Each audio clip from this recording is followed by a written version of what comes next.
కులమతాలకు అతీతంగా వంగవీటి మోహనరంగ విగ్రహానికి నివాళులర్పించారు. వంగవీటి మోహనరంగ 35వ వర్ధంతిని ప్రతి సంవత్సరం నిర్వహిస్తామని అన్నారు.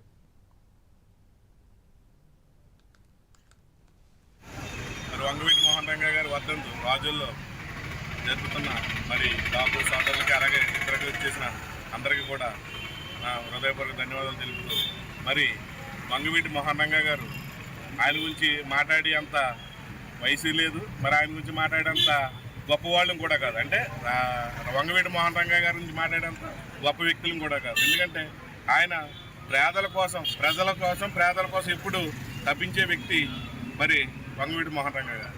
అటువంటి వ్యక్తిని మరి కొంతమంది శక్తులు మరి ఆయన్ని హతమార్చారు. అంటే చాలా బాధాకరం. ఎందుకంటే ఆయన లాంటి ఉంటే ఇవాళ పేదరికం నిర్మూలన అనేది జరుగుండును వంగవీటి మోహనరంగ గారు ఉంటే, మరి అది దురదృష్టకరం. కానీ మరి వంగవీటి మోహనరంగ గారిని ఎప్పుడూ కూడా మేమందరం కూడా మా గుండెలో